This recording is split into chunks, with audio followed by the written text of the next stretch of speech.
पाठ 8 हिम्मत और जिंदगी। पाठ परिचय। प्रस्तुत निबंध में लेखक ने साहस और उत्साह से जीवन जीने की प्रेरणा दी है। उनके अनुसार साहस का ही दूसरा नाम जिंदगी है। जीवन केवल सुख सुविधाओं का नाम नहीं है, बल्कि जीवन का वास्तविक आनंद संकटों का सामना करने में है। पाठ का उद्देश्य कौशल, वाचन श्रवण, पठन पाठन, मौखिक व लिखित प्रश्नोत्तर। पाठ से आगे चिंतन और मनन। व्याकरणिक विलोम शब्द, वाक्य प्रयोग द्वारा शब्दों का अर्थ स्पष्ट करना। विषय संवर्धन गतिविधियां, जीवन कौशल, रचनात्मक कौशल, लेखन, संवाद, खोजबीन, परियोजना कार्य। शिक्षा, हमें साहस और उत्साह से जिंदगी जीनी चाहिए।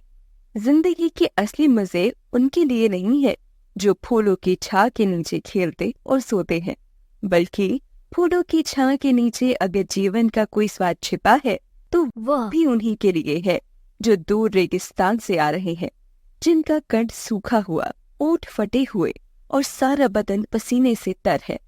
पानी में जो अमृत वाला तत्व है उसे वो जानता है जो धूप में सूख चुका है, वह नहीं जो रेगिस्तान में कभी पड़ा ही नहीं है।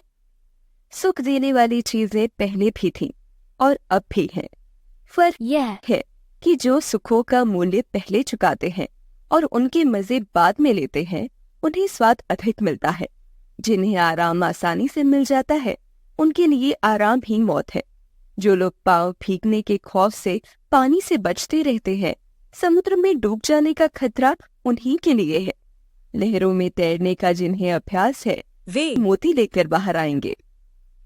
चांदनी की ताजगी और शीतलता का आनंद वही मनुष्य लेता है जो दोपहर भर धूप में खटकर लौटा है, जिसके शरीर में अब तिलाई की जरूरत महसूस होती है और जिसका मन यह जानकर संतुष्ट है कि दिन भर का समय उसने किसी अच्छे काम में लगाया है।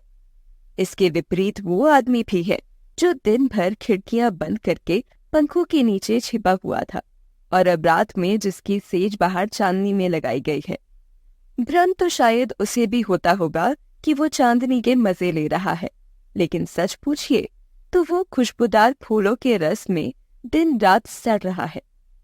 उपवास और संयम ये आत्महत्या के साधन नहीं है।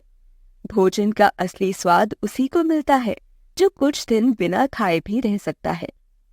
त्याग तीन भुंजी था, जीवन का भोग त्याग के साथ करो। यह केवल परमार्थ का उपदेश नहीं है, क्योंकि संयम से भोग करने पर जीवन से जो आनंद प्राप्त होता है वह निराभोगी बनकर भोगने से नहीं मिल पाता। बड़ी चीजें बड़े संकटों में विकास पाती हैं। बड़ी हस्तियां बड़ी मुसीबतों में पलकर दुनिया पर कब्जा करती हैं। अकबर ने 13 साल की उम्र में अपने बाप के दुश्मन को परास्त कर दिया था, और वो भी उस समय जब उसके बाप के पास एक कस्तूरी को छोड़कर और कोई दौलत नहीं थी। महाभारत में देश के प्राय अधिकांश वीर कौरवों के पक्ष में थे, फिर भी जीत पांडवों की हुई, क्योंकि उन्होंने लाक्षागृह की मुसीबतें झेली थीं। उन्होंने वनवास के जोखिम को पार किया था। विंस्टन चर्चिल ने कहा है कि जिंदगी की सबसे बड़ी सिफ्त हिम्मत है। आदमी की और सारे गुण उसकी हिम्मत होने से ही पैदा होते हैं। जिंदगी की दो सूरतें हैं। एक तो यह कि आदमी बड़े से बड़े मकसद के लिए कोशिश करे, जगमगाती हुई जीत पर पंजा डालने के लिए हाथ बढ़ाए, और अगर असफलताएं कदम कदम जोश की रोशनी के साथ अंधियारा का जाल बुन रही है, तब भी वह पीछे को पांव न हटाए। दूसरी सूरत ये है कि उन गरीब आत्माओं का हमजोली बन जाए जो न तो बहुत अधिक सुख पाती है और न ही जिन्हें बहुत अधिक दुख पाने का ही संयोग है, क्योंकि ये आत्माएं ऐसी गोधुली में बसती हैं जहाँ न ही जीत हंसती है और न कभी हार के रोने की आवाज सुनाई पड़ती है। इस गोधुली वाली दुनिया के लोग बंधे हुए घाट का पानी पीते हैं। वे जिंदगी के साथ जुआ नहीं खेल सकते, और कौन कहता है कि पूरी जिंदगी को दांव पर लगा देने में कोई आनंद नहीं है। अगर रास्ता आगे ही आगे निकल रहा हो तो फिर असली मजा तो पांव बढ़ाते जाने में ही है। साहस की जिंदगी सबसे बड़ी जिंदगी होती है। ऐसी जिंदगी की सबसे बड़ी पहचान ये है कि यह बिल्कुल निडर, बिल्कुल बेखौफ होती है। साहसी मनुष्य की पहली पहचान यह है कि वह इस बात की चिंता नहीं करता कि तमाशा देखने वाले लोग उसके बारे में क्या सोच रहे हैं। जनमत की उपेक्षा करके जीने वाला आदमी दुनिया की असली ताकत होता है और मनुष्यता को प्रकाश भी उसी आदमी से मिलता है। अड़ोस पड़ोस को देखकर चलना यह साधारण जीव का काम है। क्रांति करने वाले लोग अपने उद्देश्य की तुलना न तो पड़ोसी के उद्देश्य से करते हैं और न अपनी चाल को ही पड़ोसी की चाल देखकर मध्यम बनाते हैं। साहसी मनुष्य उन सपनों में भी रस लेता है जिन सपनों के कोई व्यावहारिक अर्थ नहीं है। साहसी मनुष्य सपने उधार नहीं लेता, वह अपने विचारों में रमा हुआ अपनी ही किताब पढ़ता है।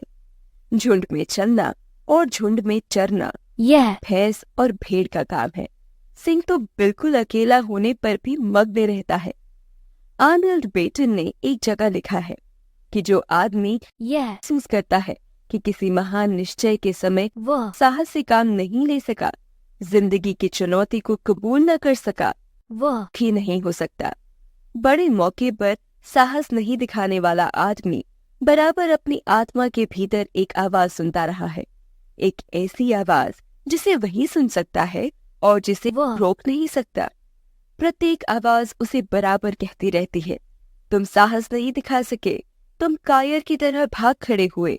सांसारिक अर्थ में जिसे हम सुख कहते हैं, उसका न मिलना फिर भी इससे कहीं श्रेष्ठ है कि मरने के समय हम अपनी आत्मा से यह धिक्कार सुने कि तुम में हिम्मत की कमी थी, कि तुम में साहस का अभाव था, कि तुम ठीक वक्त पर जिंदगी से भाग खड़े हुए। जिंदगी को ठीक से जीना हमेशा ही जोखिम डालना है, और जो आदमी सकुशल जीने के लिए जोखिम की जगह पर एक घेरा डालता है, वह अंततः अपने ही घेरों के बीच कैद हो जाता है और जिंदगी का कोई मजा उसे नहीं मिल पाता, क्योंकि जोखिम से बचने की कोशिश में असल में उसने जिंदगी को ही आने से रोक रखा है।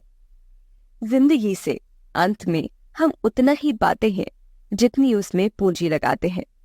यह पूंजी लगाना जिंदगी के संकटों का सामना करना है, उसके उस पन्ने को उलटकर पढ़ना है जिसके सभी अक्षर फूलों से ही नहीं कुछ अंगारों से भी लिखे गए हैं।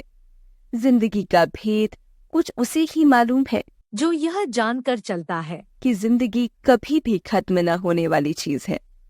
अरे ओ जीवन के साधकों, निचली डाल का फल तोड़कर लौटे जा रहे हो, तो फिर फुनगी पर का लाल लाल आम किसके वास्ते है?